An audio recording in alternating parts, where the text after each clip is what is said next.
فيا غادرا أباه بمطلع الفجر، يا عميل راعي البقر، قصفت العراق من سلية قطر، دمرت أرض النهر والنهر،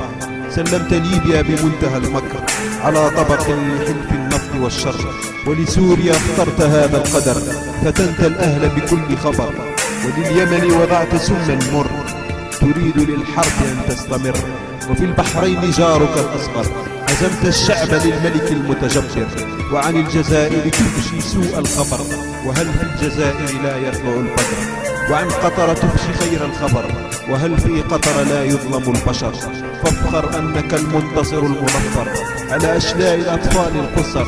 للحرية تدعو فهل أنت حر أم لسيدك مطيع كل أمر، عراب الحرية أنت في العصر أم طبعك الخيانة والغدر، فتنت الشعوب بكذب مستمر في جزيرتك عبر القمر، تنهمر زيفا وغدرا كالمطر، حاشا للمطر يسقي الشجر، نصرت من نبينا يسخر، ولأرضنا جعلت له ممر، وليت من كان على الكفر، ألم تقرأ كتاب الله لتتفكر، تذكر يوما كانت غزة تحتضر تحت قصف العدو الأكبر، تذكر موت الأطفال بيدها الحجر، كنت كمن يهاب ظله والفقر، بل كانت جزيرتك وبكل فخر تحقق الرأي والرأي الآخر، صهيوني قذر يطل عبر القمر يبرر جرائم خنازير البشر، هل رأيت أمة تنشد النصر تهدي لعدوها منبرا بدل الثأر، هل سمعت فلسطينيا ثائرا حر على قناة صهيون بوجهة نظر، لصالح من يعمل حكام قطر ومن يستفيد نهاية الأمر، هل يستفيد أطفال الحجر أم دبابات صهاينة العصر، هل يستفيد العرب والبربر أم طائرات مجرم قدر، اصبر فسيأتي عليك الدور، فلن تهرب من مصير منتظر، يوم تسأل في أرض الحشر فتنجلي الحقيقة وتظهر، فالأبرياء يتساءلون في القبر بأي ذنب يقتلهم كاذب الخبر، لم يقتلهم عوز وفقر وقتلتهم فتنة بثت من قطر، عذرا لست أقصدكم شعب قطر، هذا من فتى الأوراس الأغر،